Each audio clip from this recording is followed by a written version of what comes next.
Friends वणक्कम। स्वागत है आपका न्यूज वर्सेस नॉइज में। इस एपिसोड में हम कंपेयर करेंगे 17 to 21 अक्टूबर 2022 के बीच हुई 5 प्राइम टाइम डिबेट शोज की 25 न्यूज डिबेट्स को इन 5 दिनों के न्यूज़पेपर आर्टिकल्स से। तो आइए पहले चेक करते हैं कि क्या हर बार की तरह इस हफ्ते भी गोदी मीडिया ने सिर्फ फालतू मुद्दों पर डिबेट्स करी। मुझे किस मुद्दे पर बहस करनी है, किस मुद्दे पर बहस नहीं करनी है, आपको मुझे समझाने की जरूरत नहीं है। गोदी मीडिया पर हुई 25 डिबेट्स में से 13 का मकसद पॉलिटिकल मुद्दों पर स्क्रिप्टेड रेसलिंग मैचेस ऑर्गेनाइज करवाना था। गुजरात से लेकर दिल्ली, दिल्ली से लेकर गुजरात तक, गुजरात से लेकर दिल्ली तक, दिल्ली से गुजरात तक मचे सियासी बवाल, सियासी भूचाल, सियासी बवाल हो गया है। लड़ाई छिड़ गई है, लड़ाई धार पकड़ रही है। हाई वोल्टेज ड्रामा इस समय चल रहा है। टीवी न्यूज पे इस लेवल का अननेसेसरी ड्रामा क्रिएट करने का इंटेंशन ऑडियंस को इन्फॉर्म करना नहीं बल्कि एक्साइट करना होता है, ठीक उसी तरह जैसे big boss type reality shows करते हैं। देश से माफी मांगिए, ठीक है? गौरव जी, बदतमीज, गौरव जी प्लीज, चलना होगा तू और तेरा बाप। गौरव जी नहीं प्लीज, क्या कर रहे हैं आप लोग, मत कीजिए ना, क्या कर रहे हैं। जितनी लड़ाइयाँ हमारे गोदी मीडिया के एक डिबेट शो में हो जाती हैं, उतनी शायद किसी सास बहू सीरियल के एक सीजन में भी नहीं होती। क्या बेवकूफ हो क्या? जाहिल वकील, चुप रहो यार। तू दाऊद का आदमी है, तू जूते खाने वाला आदमी है। तू तड़क से बात किया है तो गालियां बकू का याद रखना अमित देवगन में भी। मैं इन जाहिलों के साथ डिबेट में नहीं आना चाहती। मैं सामने होती तो मैं एक झापड़ रस्सी देती उनके चेहरे पर। और जो शब्दों की मर्यादा को तोड़ा गया उसके लिए मुझे बहुत दुख होता है। इसीलिए मेरी इन एंकर्स और पैनलिस्ट के लिए एक ही एडवाइस है, ये डिबेट पे 6 बजे डिबेट पे मत आइए। 2:30 बजे शायद सास बहू साजिश वाली डिबेट होती है, उसमें जाइए। 17 से 21 अक्टूबर के बीच हुई गोदी मीडिया की बाकी 12 डिबेट्स रिलीजियस इश्यूज पर थी। ये देश सनातन आस्था से चलता है, जहाँ पर क्लियर एजेंडा यही था कि हिंदू को मुसलमान से डराओ और भाजपा को वोट दिलवाओ। प्रॉब्लम हिंदुओं से है।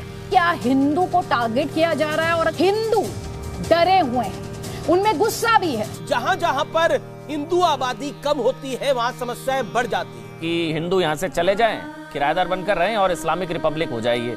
और इन डिबेट्स में जहां एक तरफ न्यूज एंकर मेजॉरिटी रिलीजन को विक्टिम दिखाता है, वहीं दूसरी ओर वो माइनॉरिटी रिलीजन को कंप्लेंट करने का भी हक नहीं देता है। ये विक्टिम कार्ड पुरानी बात हो गई है। विक्टिम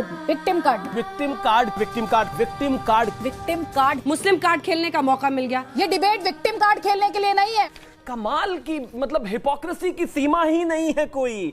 न्यूज़पेपर में एक डिस्टर्बिंग खबर मिली। 2002 में गुजरात में चल रहे कम्युनल वायलेंस में प्रेग्नेंट बिल्किस बानो के साथ गैंग रेप हुआ था और उनकी 3 साल की बेटी के साथ उनके परिवार के कई लोगों को मार दिया गया था। अगस्त 2022 में 11 के 11 कॉन्विक्ट्स को गुड बिहेवियर के लिए गुजरात गवर्नमेंट ने रिलीज करवा दिया था। अब सामने आया है कि 11 के 11 कॉन्विक्ट्स कम से कम 1000 दिन ईच जेल से बाहर पैरोल पर रहे थे और कैसे सेंट्रल गवर्नमेंट ने अपने रूल्स ही ना फॉलो करते हुए उनके रिलीज के लिए गुजरात गवर्नमेंट को कंसेंट दिया। सवाल ये भी है कि वाकई नरेंद्र मोदी सरकार का कार्यकाल सनातन आस्था का अमृत काल साबित हो रहा है। क्या मोदी सरकार के दौर में सनातन अब अपने स्वर्णिम युग की तरफ आगे बढ़ चुका है? क्या सनातन आस्था का यह अमृत काल है? मानो कि हमारे देश में भड़काऊ नेताओं और नफरत फैलाने वाले धर्म के ठेकेदारों की कमी पड़ गई थी, जिसे पूरा करने के लिए अब टीवी न्यूज पर भी एंकर कम्युनल फेक न्यूज फैलाता है। अब देश के संसाधनों पर पहला हक मुसलमानों का है, ये बात डॉक्टर मनमोहन सिंह ने बोली। डॉक्टर मनमोहन सिंह ने बोली, वो मुसलमान नहीं थे, वो तो सिख थे, पर बोली उन्होंने। Doctor Manmohan Singh SC, ST, OBC, महिलाएं, बच्चे और अल्पसंख्यकों खासकर मुस्लिमों की बात कर रहे थे। कलेक्टिवली कह रहे थे कि ये जो पिछड़े हैं इनका देश के संसाधनों पर पहला हक है। इसमें गलत क्या बात है? इसमें तो इसके बाद तो कोई गलत, इसमें तो कोई गलत बात ही नहीं है। इनके मुस्कान देखिए, इनकी ईमानदारी और ईमानदारी की मैं दाद देता हूँ। और सुप्रीम कोर्ट के 2 जजेस ने भी देश की हालत पर चिंता जताते हुए ये कहा है कि हम साइंटिफिक टेम्पर और रिलीजियस न्यूट्रलिटी को छोड़कर कम्युनल नफरत को अपना रहे हैं। वाह मोदी जी, वाह, शुक्रिया, थैंक यू मोदी जी।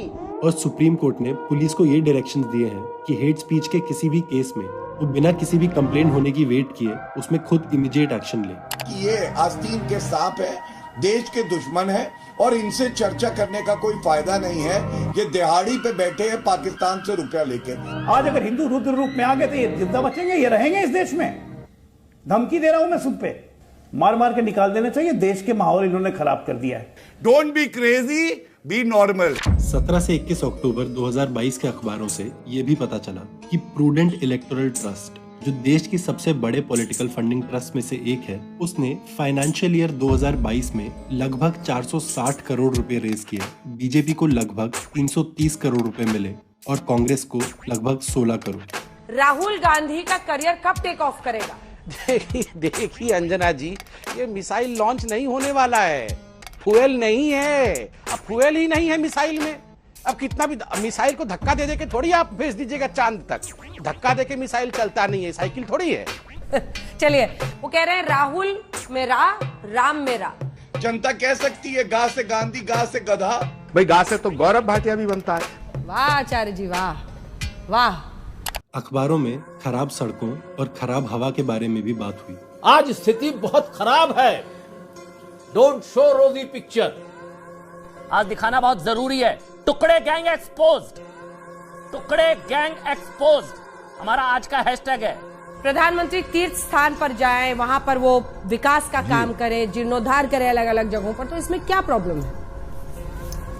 एक तरफ जहां हमारे गोदी पत्रकारों पर बीजेपी सरकार का पूरा आशीर्वाद है, वहीं दूसरी ओर एक कश्मीरी फोटो जर्नलिस्ट को बिना किसी क्लियर रीजन के यूएस जाने से रोक दिया गया, इवन दो उनके पास एक वैलिड यूएस वीजा और टिकट्स थी, और वो यूएस जा रही थी क्योंकि उनको पुलिट्जर प्राइज मिल रहा था।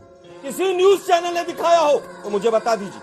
इन दिनों के अखबार में देश से जुड़ी कई और इम्पोर्टेंट न्यूज मिली, जैसे बंगाल में टीचिंग एस्पिरेंट्स हंगर स्ट्राइक पे गए हैं क्योंकि टीचिंग टेस्ट पास करने के 8 साल बाद भी उन्हें अभी तक नौकरी नहीं दी गई है। वहीं दूसरी ओर कर्नाटका में सालों से टीचर की पोस्ट पे लगे हुए इलीगली अपॉइंट हुए टीचर्स को पकड़ा गया। ये हालत है। तो 17 से 21 अक्टूबर 2022 के बीच में अखबारों ने जहां हमें बताई देश की हालत, वहीं गोदी मीडिया ने टीवी पर रोज रात को चलाई बीजेपी की अदालत। अब सबको श्री राम का सहारा है, इसी को वक्त कहते हैं। नमस्कार।